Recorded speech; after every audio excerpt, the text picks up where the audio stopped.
Salut les patouilleurs, bienvenue dans cette première vidéo d'une petite série qui va être consacrée aux nouvelles peintures du fabricant The Army Painter, à savoir les Warpaints Fanatics. Je vais être cash dès le début, l'ancienne gamme de The Army Painter, l'ancienne gamme de peinture, j'aimais pas. C'est pour ça que vous en aviez jamais vu sur ma chaîne, parce que les anciennes peintures, pour ma façon de peindre, pour mon style de peinture, pour mes méthodes de peinture, je les trouvais trop fluides et pas assez couvrantes. Alors certains peintres très bons les utilisaient sans aucun problème, mais moi ça correspondait pas à ma façon de peindre. Mais ils ont revu totalement la formule et les Warpaints Fanatics, donc leur nouvelle formule, leur nouvelle version de peinture, j'ai vu plusieurs vidéos de très très bons peintres qui les utilisent et ça a l'air franchement mieux et franchement plus adapté à ma façon de peindre. Donc je me suis procuré ce kit qui contient déjà 50 peintures et bah écoutez, si elles me plaisent, j'essaierai de choper le reste de la gamme pour vous faire plein de tutos avec cette gamme de peinture. Mais avant ça, on va déjà ouvrir ensemble cette boîte pour voir ce qu'elle contient. Comme je veux pas que cette review soit trop longue, aujourd'hui c'est vraiment ouverture de la boîte, déballage, on regarde ce qu'il y a dedans. Je vous ferai ensuite au moins deux vidéos de test peinture pour vraiment avoir mes sentiments, pour vraiment que je vous montre la peinture en action. Primo, ce sera sur une sous-couche foncée, secondo sur une sous-couche claire. En tout cas à ce jour, voilà, j'ai au moins envie de faire ça en utilisant exactement le contenu de cette boîte, et je le redis, si ça me plaît, et ben, il y aura beaucoup d'autres vidéos avec les nouvelles Warpaints Fanatics. Donc, alors, que contient cette boîte? On le voit ici, il y a déjà 50 peintures. On a une station de peinture gratuite et on a aussi un pinceau. Ce qui surprend immédiatement quand on chope la boîte au point relais, et ben c'est le poids. Elle fait presque 2,4 kg. C'est une énorme boîte, c'est rempli. C'est un peu déroutant au début. On se dit, qu'est-ce que c'est ce truc de ouf? Hop là, au dos. Donc on a le résumé de tout ce qu'on a.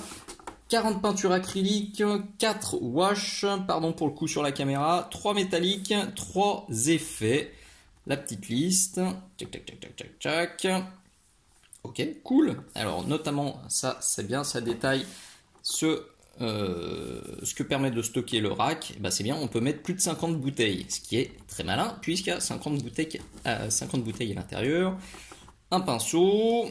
Alors ça, ouais, on le reverra, il y a des petites bouboules, des petits agitateurs métalliques à l'intérieur de chaque bouteille de peinture, ça c'est top.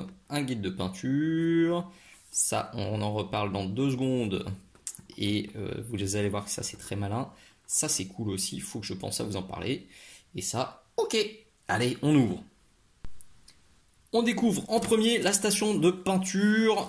Je vais l'assembler pour vous montrer exactement à quoi ça ressemble. C'est du MDF, c'est costaud, hein, c'est épais, c'est vraiment pas un truc cheap, inutile. Pour le coup, il se moque pas de nous, c'est de la belle cam et ça va être très utile.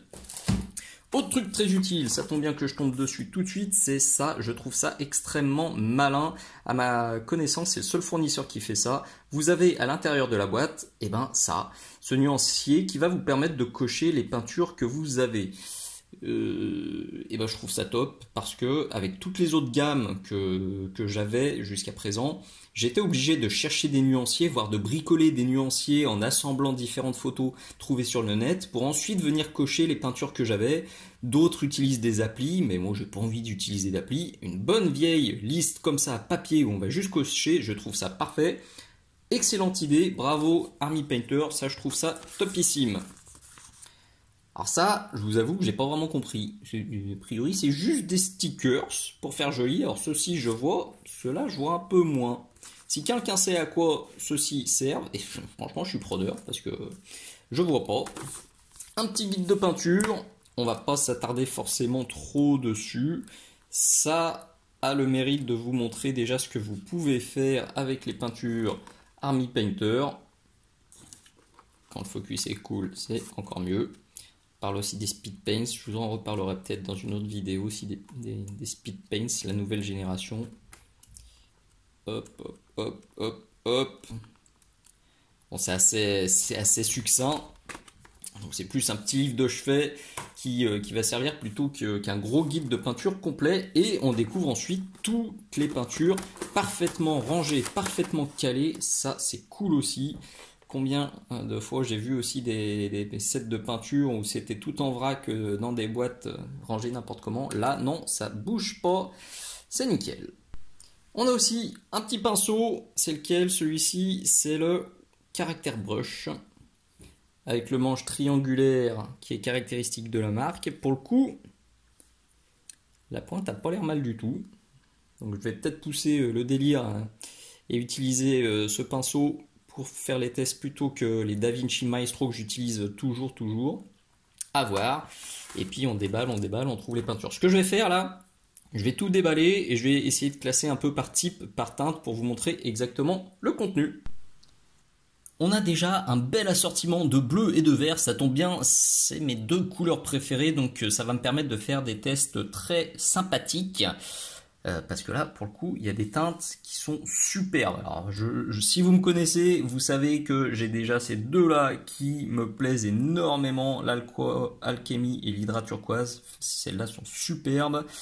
Et il y a celui-ci là qui me rappelle le Mood Green qui est absolument magnifique. Je pense qu'il va y avoir moyen de faire quelque chose de très cool avec ça. Alors, si on regarde un peu plus près les peintures, il y a plusieurs informations sur les pots. Donc, le nom, ça va. Là, sur certains, il y a cette petite pastille, la Color Primer Match. Ça veut dire qu'il existe une bombe de sous-couche de Crystal Blue et qui permettra de s'adapter et de faire les retouches directement avec le petit pot. Donc ça, c'est une très très bonne indication aussi. Les pots, ils font 18 ml. C'est bien rappelé que vous avez à l'intérieur de chaque pot deux petites bouboules, deux petits agitateurs. Et vous voyez, le plastique est assez translucide. Il n'est pas mat du tout. Il est beaucoup moins mat que ce qui présentait avant. Donc, ça veut dire que là, on a vraiment, normalement, la peinture, la vraie couleur de la peinture. Parce qu'il y a beaucoup de gammes aussi de peinture où les pots sont pas bien translucides comme ça. Et du coup, la représentation, enfin, ce qu'on voit à travers le pot, c'est pas ce qu'on va avoir sur la palette. Et parfois, on est déçu ou surpris de ce qu'on a vraiment sur la palette. Autre information, alors c'est ce que je vous disais il y a quelques secondes. Là, check, le Flexible Color Triad System. Alors derrière ce nom barbare, c'est simplement ce petit système-là qu'ils ont mis et qui est assez malin. Vous avez une petite échelle de graduation, là, on va dire de clarté. Alors c'est peut-être pas le bon terme, mais au moins on comprend ce que ça veut dire. Là, si vous voulez faire des bleus vifs, vivides, je suis pareil, je suis peut-être pas bien là, c'est pas la bonne traduction, mais en tout cas on comprend bien. Donc, si vous voulez des bleus vifs, vous allez vous choper les trois. Alors il y a celui-ci que j'ai vu, et je crois que le troisième est là. Voilà. Vous avez la triade avec la base foncée, celui qui est au milieu, et celui qui est clair.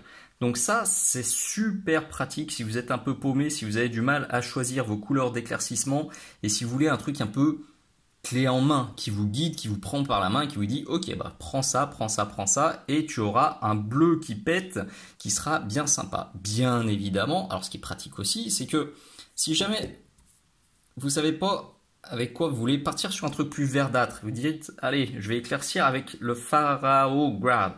Et ça semble pas très bien parti parce que le Pharaoh Guard, même si on a l'impression qu'il est plus clair que celui-ci, il a l'air plus foncé si on en croit cette petite échelle. Donc on va plutôt aller choper celui-là et on respectera la graduation.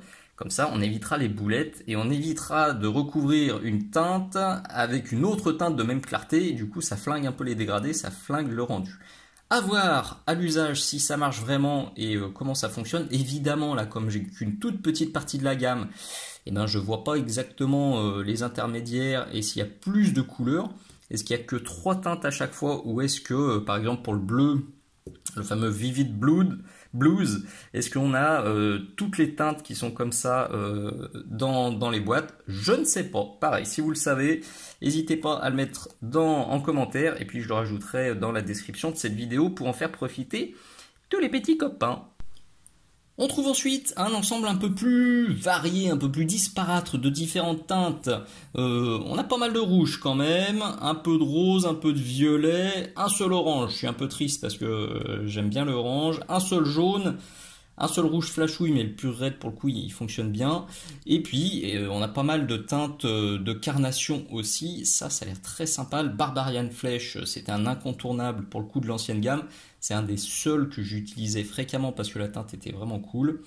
Ça, je suis curieux de tester parce que c'est une teinte qui a l'air très sympa. Alors dans ce set là, je vois pas d'ivoire. Ça m'embête un peu parce que je le dis souvent à mes élèves, j'éclaircis tout à l'ivoire et pour éviter l'effet crayeux, je déconseille toujours d'éclaircir avec du blanc. Je mets toujours de l'ivoire ou autre chose. Je bricolerai peut-être quelque chose avec celui-ci plus une pointe de blanc ou ben écoutez, pour les tests je serai obligé d'utiliser un autre ivoire.